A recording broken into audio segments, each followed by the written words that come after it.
Hi there. Welcome back. Not really a lesson today, just a story for those of you who know my ukulele background, and for those of you who don't, still kind of an interesting little turn of events that happened.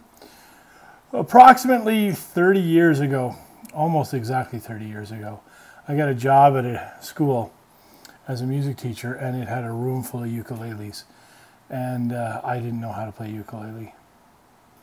I buried myself in the basement with a ukulele and a book, and I taught myself how to ukulele, and I didn't do very well. So I panicked, and I ended up finding secret hiding spots for close to 200 ukuleles.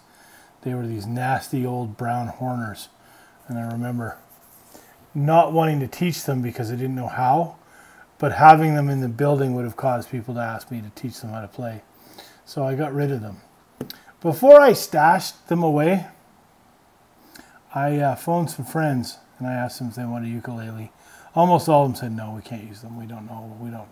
Ukulele wasn't big. One of my friends said she would take a few. And I drove to her house and I threw 25 of them on her lawn. And then I drove away and I got rid of the rest. I pulled the hooks off the wall. I painted. There was no evidence that there would ever be a ukulele in that room, and I never ever had to teach them. And I felt very satisfied with myself. Some 21, 22 years later, I find out that ukuleles are awesome and I should have been teaching them the whole time, and I didn't.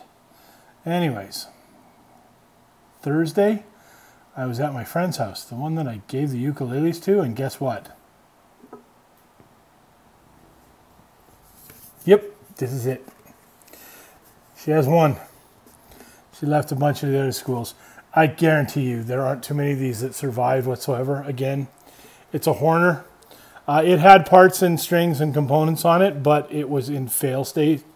The saddle pulling away, wouldn't stay in tune, didn't sound good. But it is confirmed. I'm not going to zoom in right here, but there is a school name written here on the headstock, and it in fact is the school that I took them and gave to her. So this ukulele is probably the sole survivor from the great ukulele purge of 1992. And for her, we are going to strip it, sand it, bind the neck, add all new components, and do some kind of paint treatment on it. So I think hopefully I'll be able to show you that process around as it goes. I have removed all of the parts from it. I don't imagine that we're going to keep any of the parts because they're in rough shape. And now we're going to go ahead and take the finish off and make some decisions on things like this plywood fretboard. Anyways, stay tuned. We'll show you some more of these as they come.